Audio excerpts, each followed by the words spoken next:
Muy buen día, estimados compañeros. Mi nombre es Yurlevi Sánchez, estudiante de segundo semestre de la Universidad del Sinudo, de la Escuela de Derecho. Realizamos una investigación con mis compañeros acerca de la Reforma Protestante, uno de mis compañeros Rodolfo Caro y el señor Rubén Lozano. Mi nombre, pues ya se los dije, mi nombre es Yurlevi Sánchez. El tema básicamente consiste en hablar de la Reforma Protestante, qué consistió, por quién fue liderada y entre otras cosas que llevaron a poder revisar esta temática. La Reforma Protestante fue un movimiento que consistió en liderada por Martín Lutero, que fue en contra de toda la corrupción que había en la Iglesia Católica. ¿Por qué? Porque en la Iglesia Católica tenían unas políticas en cuanto a la venta de indulgencias a favor del perdón de los pecados, los cuales se iban certificando y de esta forma engañaban al pueblo. Esta reforma protestante incluyó la creación de tres corrientes religiosas. Una de ellas fue el luteranismo, el calvinismo y el anglicanismo. Esta reforma protestante se dio a finales del siglo XVI, a finales de la Edad Media, en donde Martín Lutero fue su impulsor, fue su creador, quien la lideró, con el fin de acabar con esta corrupción que había dentro de la Iglesia Católica. También porque la Iglesia tenía mucho poder político, es decir, que trataba de tener a los feligreses de su lado, porque primero los feligreses no conocían las escrituras, porque en ese momento no había una réplica de las escrituras sagradas. Entonces, esta reforma protestante dividió al pueblo entre los que eran protestantes y los que no. ¿Qué más podemos mirar? El impacto político de esta reforma. ¿Qué pasa? Que la reforma nos creó la división entre Estado e Iglesia. ¿Qué quiere decir esto? Que el Estado empezó a luchar por su territorio, empezó a luchar por su gente, por su pueblo. ¿Para qué? Para que dejaran de engañarlo. ¿Por qué? Porque la Iglesia Católica, con todo lo que estaba haciendo, quería controlar a su gente y tenerla de su lado. Pero ¿qué pasaba? Que la Iglesia se estaba llenando de riquezas, llenando de tierras y estaba aumentando su territorio, estaba aumentando su divulgación de la fe que según ellos propagaban era la adecuada. Entonces el Estado, y sobre todo como esto se presentó en Alemania, en Francia, en Suiza y otros países, pues ellos no querían que esta gente siguiera bajo el dominio católico. Y por esto se presenta uno de los primeros impactos políticos. Además, otro impacto político que podemos ver es la injusticia social con la gente. ¿Por qué? Porque teníamos una clase obrera que trabajaba, que buscaba la forma de cumplir con las obligaciones que decían las Sagradas Escrituras, pero la Iglesia Católica no le importaba de qué forma la clase obrera le tocaba ganarse el dinero para poder llevarlo y que la Iglesia le pudiera certificar sus indulgencias para el perdón de los pecados.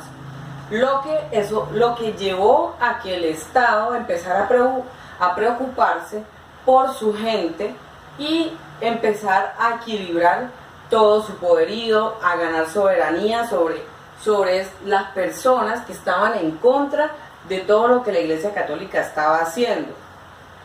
Tanta era la corrupción que tenía la Iglesia que hacía ver que estaban la cruz en la cual se había crucificado al Señor Jesús.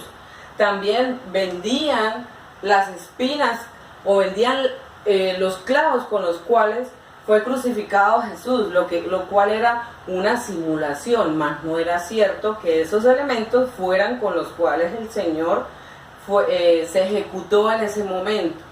¿Qué otro impacto político vemos con la Reforma Protestante? que la reforma llegó y le dio un poder como de libertad a la iglesia, y entonces ella se aprovechó de eso para poder ganar nuevamente territorio y poder ir a evangelizar, para poder ganar que las personas creyeran nuevamente en ella. Como les decía, Martín Lutero fue el creador de la Reforma Protestante, pero ojo, no fue su principal creador, porque tuvo otras corrientes que se unieron a él, cansados de tanta mentira, podemos decirlo así, de tanta mentira promulgada por la Iglesia Católica.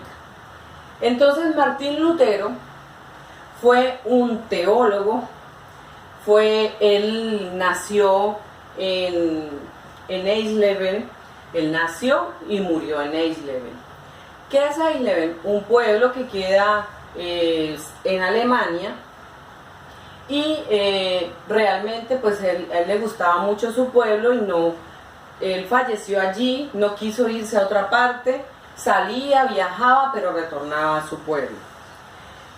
Sus padres eran campesinos, en algún momento se trasladaron a Mansfield, porque el papá de Martín Lutero empezó a trabajar en una empresa minera.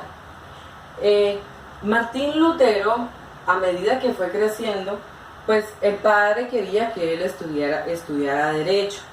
¿Por qué? Porque decía que podía cuidar los bienes, aumentar la economía, mejorar como las condiciones salariales y la condición económica que tenía en su casa. Entonces, Martín Lutero, en este transcurso de tiempo que él está estudiando Derecho, un día va caminando por el campo y le sucede algo natural. Él va pasando y cae un rayo cerca de él, para lo cual él salió ileso. Entonces, como él tuvo esa experiencia negativa, él le prometió a Santa Ana que por haberlo librado de ese peligro, él se iba a convertir en un sacerdote. Entonces él ingresó al monasterio, y allí fue donde empezó a estudiar las Sagradas Escrituras, a estudiarlas de verdad, a conocer lo que había allí, y fue cuando él empezó a darse cuenta de todas las cosas que estaba haciendo la Iglesia Católica en contra de las Sagradas Escrituras. Por eso Martín Lutero siempre vivió escandalizado de la corrupción tan grande que había en la Iglesia, porque para él no era lógico que se vendieran las indulgencias a causa del perdón de los pecados. Para él no era correcto que las escrituras se enseñaran de la forma en que las estaban enseñando, sino que él empezó su reforma protestante a través de los 95 escritos que él tiene. ¿Para qué? Para que la gente, a libertad de culto, empezara a leer las escrituras a su manera. Entonces esta fue la forma como Martín Lutero empezó a transformar como las creencias de las personas. Entonces, por eso el pueblo se divide entre los que creen en el Papa y los que no creen en el Papa. Bueno, entonces, continuando con nuestra investigación, el contexto en el cual se presentó la Reforma Protestante y que está relacionado con la Iglesia, básicamente se encasilló en la forma como la Iglesia Católica estaba controlando el poder, porque prácticamente la Iglesia Católica es quien estaba controlando todo el poder en Alemania, en Francia, en Suiza y demás regiones en donde se originó esta reforma protestante a causa de la manera en cómo la Iglesia Católica pretendía hacer creer a sus feligreses cosas que realmente no estaban escritas en las Sagradas Escrituras. Entonces, el contexto de la reforma que se relaciona con la iglesia son la venta de las indulgencias, la manera como se estaba evangelizando la gente, que era una forma incorrecta. Además, algo importante, habían sacerdotes que estaban poco culturalizados, poco formados. Entonces a ellos se les formaban acorde con lo que la iglesia quería vender a sus feligreses y que no era de forma correcta. La corrupción tan grande que había con la acumulación de bienes y el pago por esas indulgencias que tenía que hacer la gente, y que no era una forma correcta de poder adoctrinar a las personas, porque la Iglesia Católica quiso mantener siempre el poder, y fue lo que desató esta reforma, porque Martín Lutero luchó ¿para qué? Para que las personas no solo se enfocaran por la religión católica o porque fueran a la Iglesia Católica, sino para que hubiesen personas que pudieran ver desde las diferentes perspectivas y desde la libertad de cultos pudieran determinar qué había en las Sagradas Escrituras y poder expresarse acorde a lo que ellos iban recibiendo de su conocimiento propio de las Escrituras. Además, podemos ver que la Reforma Protestante tiene una relación también con el Estado moderno. ¿Qué pasa? El Estado moderno se presenta a finales de la Edad Media. En la Edad Media estaba sucediendo algo. Estaba pasando de un sistema feudal a la burguesía. Es decir, se estaba dando la aparición de unos nuevos sistemas, como el económico, el cultural, el religioso, y el Estado moderno lo que hace es que con la aparición de la burguesía el poder empieza a irse hacia el lado de la clase política. Entonces vemos cómo el Estado moderno tiene algo de relación con la Reforma Protestante, así como también con el Tratado de Westfalia. ¿Qué pasa? Que esta guerra de religiones, que es como lo que conocemos también la Reforma Protestante, duró 30 años. Y tuvo que pasar que después de estos 30 años que duró esta guerra, se firmaran 2 tratados. ¿Con el fin de qué? Con el fin de ponerle una culminación a este tiempo de guerras a causa de la religión. Este tratado de Westfalia no simplemente quería buscar pues la paz, sino que también quería poder respetar los ideales de las diferentes personas que estaban a favor del Papa y los que estaban en contra del Papa. ¿Qué más podemos decir de esta relación? Que aparte de que el Tratado de Westfalia intentó y logró finalizar esta guerra, pues también se presentó un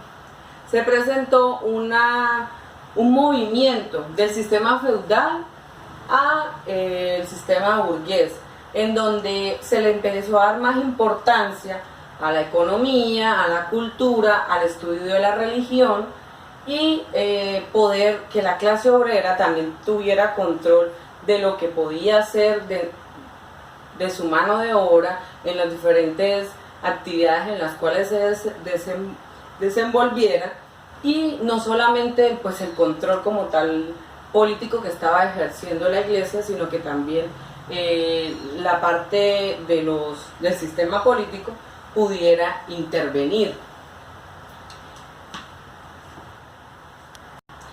Bueno, queridos compañeros, realmente fue una investigación bastante larga, pero nos enriqueció mucho. Conocimos todo lo que sucedió con la Reforma Protestante, y fue una información que tomamos de una página de National Geographic en el año 2017, el autor Roper, donde nos habla de Martín Lutero y su vida, cómo fue, también del 2017, y el autor Stevenson, que también se enfoca en su autor en su revisión biográfica del señor Martín Lutero, cómo empezó todo el tema de la reforma protestante, en qué se basó y todo lo que él hizo para lograr que nosotros hoy en día podamos tener hermanos que estudian otro tipo de religión y algunos otros que hacemos parte de la religión católica, y de acuerdo a lo que nosotros entendemos de el catolicismo, y cuando estudiamos las leyes podemos extraer y confiar en lo que nosotros estamos leyendo y lo que sucedió en el tiempo de Jesús.